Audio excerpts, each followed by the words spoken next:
जैसे एक शूरवीर योद्धा सामने से वार सहकर कदम आगे बढ़ाता है, ऐसे तुम्हें वीर योद्धा की तरह चलना होगा।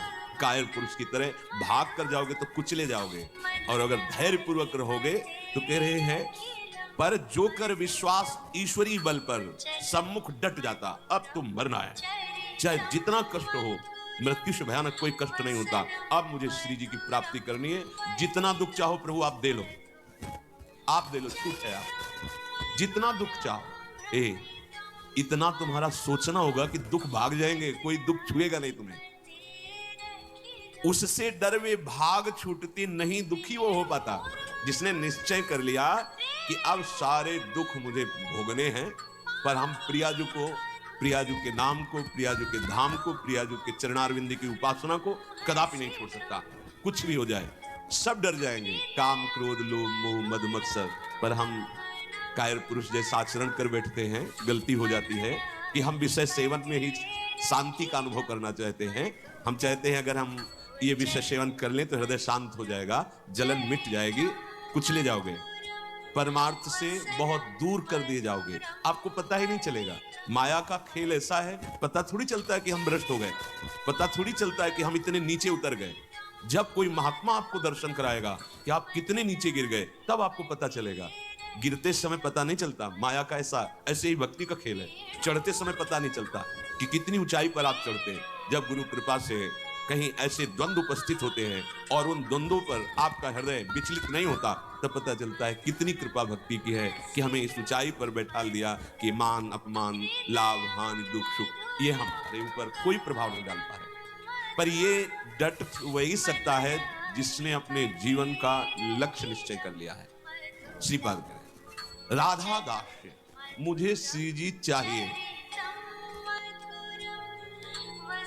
जिसने मन में ये निश्चय कर लिया कि अब मुझे प्रियालाल चाहिए, तो अब उसकी चाह में इतनी सामर्थ्य होती है कि सबसे लड़ सकता है।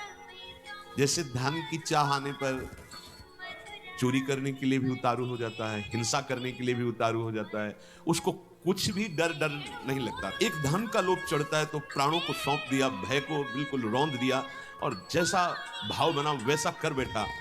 और आप प्रभु को चाहते हैं और आपको डर लगता है।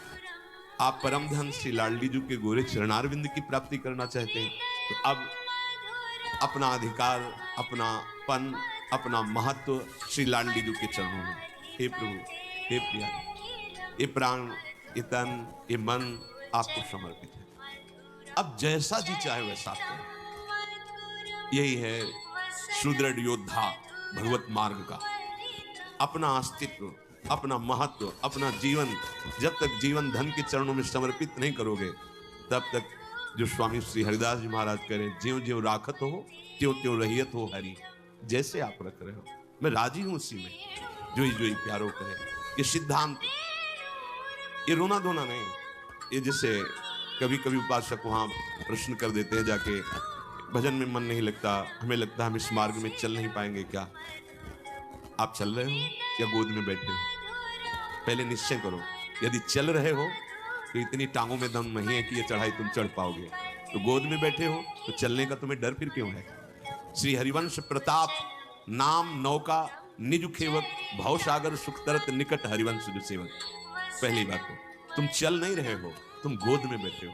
ये जो सौंप दिए मन प्राण तुम्ही को, सौंप दिए ममता अभिमान, जब जैसे जी चाहो बरतो अपनी वस्तु सर्वथा जान। ये चलने वाले पथिक का नहीं है, ये समर्पित पथिक का है। बैठ गया प्रभु के चरणों का आश्रय लेकर। दूसरी बात, कभी कभी मना स्थिति ऐसी होती है, वो टिकाऊ थोड़ी है। कबहू तो थोरो भजन, कबहू होत विशाल, मन को धीरज छुटे नहीं, गहे न दूजी चाल। कभी कभी मन नहीं लगता है तो क्या, अरे वो स्थिति आई है, प्रमाद की स्थिति, तमोगुण के कारण कोई कुसंग बन गया, जिसके कारण ऐसी स्थिति आई है कि आपको डर पा रही है कि भजन नहीं होगा, हम पूरा जीवन निर्वाह नहीं कर। नहीं, ये तात्कालिक है, थोड़ी देर में कोहरा हटेगा और आप प्रसन्न मन से चल पड़ेंगे। हे प्रभु, ये जीवन मेरा आपके चरणों में समर्पित है, क्या परेशानी?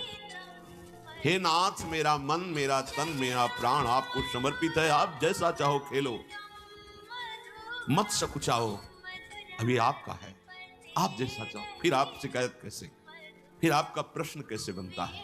ये जब तक मेरे मेरे मेरे तब तक नहीं हटा पाओगे।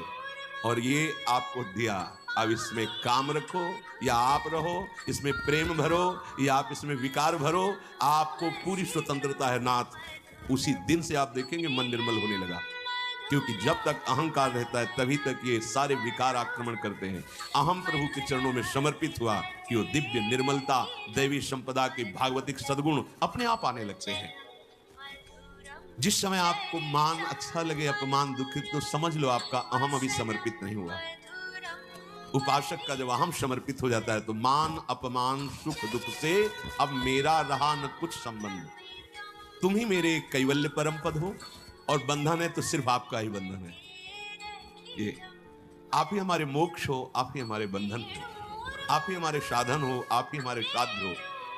आपसे ही सब कुछ है हमारा। अभी अभी निश्चिंत हो जाओगे, अभी निश्चिंत हो। आपको क्या परवाह? जब आपने अपने आप को प्रभु के चरणों में समर्पित कर दिया तो अब जिम्मेवारी प्रभु की है। पर आप समर्पित वाणी से केवल कह रहे हैं अभी अहम है।